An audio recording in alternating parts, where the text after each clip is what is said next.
चूल्हा मिट्टी का, मिट्टी तालाब की, तालाब ठाकुर का, भूख रोटी की, रोटी बाजरे की, बाजार खेत का, खेत ठाकुर का। मैंने पहले भी सदन में कहा था कि इस देश में शायद there is nothing in name but everything is there in the surname.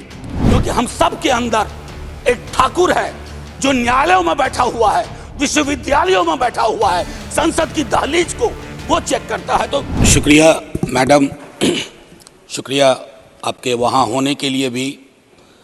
बस मैं आपके माध्यम से ये कहना चाहूँगा कि इतिहास में, संसदीय लोकतंत्र के इतिहास में ऐसे क्षण आते हैं जब ये कहना मुश्किल हो जाता है, जो मीडिया के लोग पूछते हैं बाहर, आइज और नोज।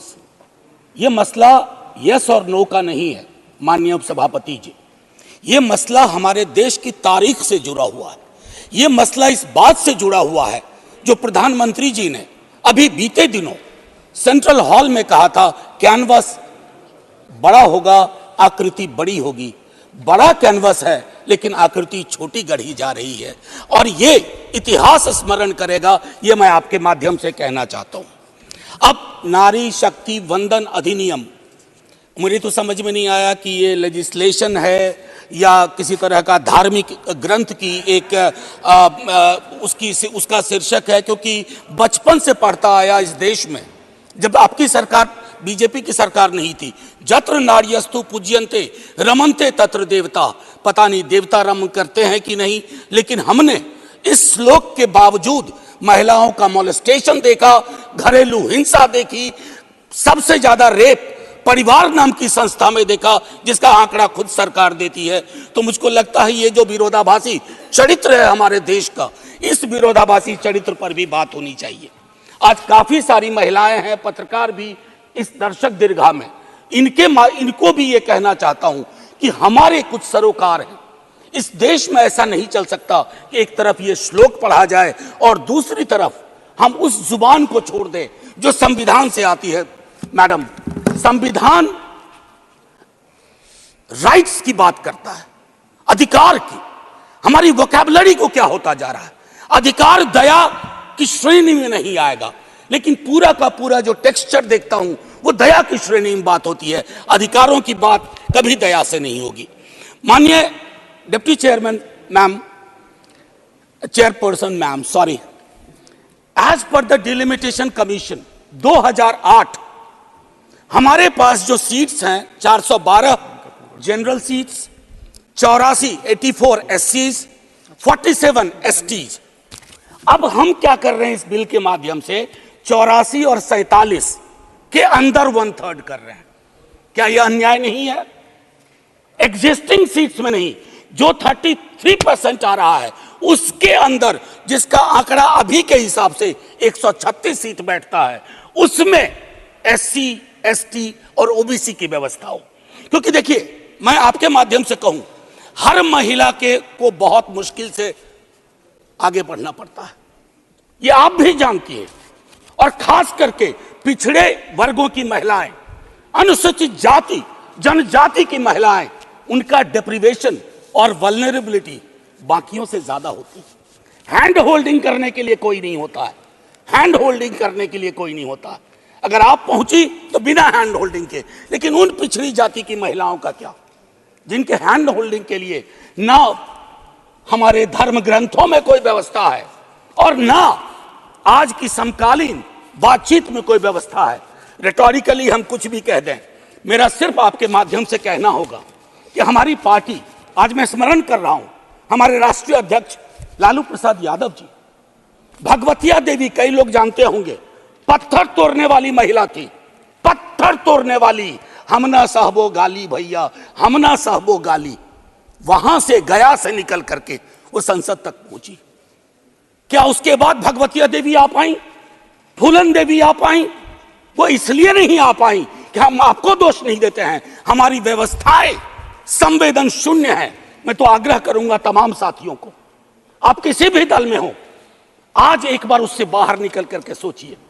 यह ऐतिहासिक क्षण सचमुच ऐतिहासिक होगा अगर हमने आज इतिहास को व्यापक कैनवस पर देखा, जो प्रधानमंत्री जी कहते हैं। और प्रधानमंत्री जी की कथनी और करनी में फासला नहीं होना चाहिए। और यह फासला इसलिए नहीं होना चाहिए कि बड़े दूर फासले पे लोग खड़े हैं, अत्यंत पिछड़ी जातियों के लोग। मैडम, आप अगर आपके माध्यम से मेरी बात पहुंच रही हो तो आज मैं आग्रह करूंगा तमाम साथियों से, चिंता न करिए दलीय व्हिप की। दलीय व्हिप समाज की व्यवस्था पे भारी होना चाहिए, इसलिए मैंने कहा समर्थन विरोध नहीं। आज भी मौका है इसको सेलेक्ट कमेटी में भेज करके एससी एसटी और ओबीसी को इनकॉर्पोरेट किया जाए। नहीं, आज हम नहीं करेंगे, हम ऐतिहासिक गुनहगार होंगे। मैं यकीन के साथ कहता हूं, बाहर लोग वॉच कर रहे हैं, कहेंगे कि तुमने क्या किया। ये व्यवस्था ऐसे नहीं बदली जाती है। तो मैं आपसे आग्रह करूंगा आपके माध्यम से कि अपने दायरों से अलग होकर के आप जब ओबीसी की बात करते हैं तो ये रेटोरिक से आगे बढ़ना चाहिए, हमारी चिंताओं में आना चाहिए। ये नहीं होगा कि बाबा साहब भीमराव अंबेडकर को माला भी पहनाए और उनकी बात को आत्मसात न करें। ये जो फर्क हमारे इसमें आ रहा है, इससे कई तरह के विरोधाभास का जन्म हो रहा है। मैडम चेयरपर्सन, मैं आपको कहूं कि कोटा विद इन कोटा की जब हम बात करते हैं तो उसमें एक टर्म आता है जो एक अमेरिकन सिविल राइट एक्टिविस्ट ने 89 में दिया, इंटरसेक्शनैलिटी। अब ये इंटरसेक्शनैलिटी को, चूंकि मैं हिंदी में बोल रहा हूं, आज मैंने सुबह इसका अनुवाद बहुत ढूंढा, उसके अनुवाद में एक अनुवाद आया प्रतिच्छेदन। इंटरसेक्शनैलिटी का मतलब होता है कि हम हर लेयर की एजेंसीज और उसके अंदर की क्या विधाएं हैं, उसके आधार पर अपना चरित्र, अफर्मेटिव एक्शन प्रोग्राम को यह देखना होगा। जो खास करके वंचित समाज की महिलाएं हैं, मैं उनके बारे में कहूं, आपको एक बार अपना नजरिया साफ करना होगा। अगर चश्मा लगाती है सरकार, धूप का चश्मा नहीं, अगर सचमुच का चश्मा लगाती है तो उसके पावर बदलिए, उसको साफ करिए और ये तय करिए कि आज जब हम यहां से उठें तो एक कमिटमेंट दें ओबीसी वर्ग को। और ये मैं बार बार दोहरा रहा हूं कि 33% के को एग्जिस्टिंग में मत इनकॉर्पोरेट कीजिए, इट शुड बी सेपरेट। नई व्यवस्था में नया 33% विदाउट टचिंग एससीज एंड एसटीज, ये करिएगा तो क्रांतिकारी कदम होगा। अक्सर हम लोग अपने प्रिविलेजेस को नहीं देखते हैं। मेरा सरनेम एक प्रिविलेज है, नीरज भाई का सरनेम एक प्रिविलेज है। हमारे सरनेम ने हमें प्रिविलेज दिए हैं। उन सरनेम्स को देखिए जिनके पास ये प्रिविलेज नहीं है। नहीं, ऐसे ही मैं बहुत अच्छा किया। मैं ये कहना चाह रहा हूं मैम चेयरपर्सन, मैं ये कहना चाह रहा हूं कि प्रिविलेज का जो व्याकरण है वो खत्म ही नहीं हो रहा है। मैंने पहले भी सदन में कहा था कि इस देश में शायद there is nothing in name but everything is there in the surname. उनके संघर्ष, उनका जीवन कठिन लगातार होता जाता है। और एक ऐतिहासिक तथ्य बताऊं, 31 में बेगम शहनवाज और सरोजनी नायडू ने संविधान बनने से बहुत पूर्व इक्वल रिप्रेजेंटेशन की बात की थी। हम काहे को अटके पड़े हैं 33 पर? मेरी तो समझ में नहीं आ रहा कि 33 के साथ क्या रिश्ता है हमारा। ये 50 क्यों नहीं हो सकता? ये 55 क्यों नहीं हो सकता? आपका पूरा का पूरा वर्ग चरित्र बदल जाएगा। आप नहीं चाहते हैं कि भगवतिया देवी यहां आए? हमेशा एक खास सरनेम, मैं तो बार बार कह रहा हूं कि जो अलग अलग दलों में भी हैं, अगर वो पहुंचे हैं यहां तक अपने संघर्ष से, तो उनको आज ये आवश्यकता है, उनको ये भरोसा दिलाया जाए कि ऐसी कोई चीज आगे नहीं होगी, सबके लिए खुलेगा। आपकी ये जो नई पार्लियामेंट है हमारी, ये रंगीन ज्यादा होगी। इंद्रधनुष में कई रंग होते हैं। हम ये कौन सा बिल ला रहे हैं जिसमें ब्लैक एंड व्हाइट के बाद शेड्स ऑफ ग्रे भी नहीं है? अगर हमारा उद्देश्य डिपेंडिंग ऑफ डेमोक्रेसी है तो कदम उस दिशा में बढ़ाने होंगे।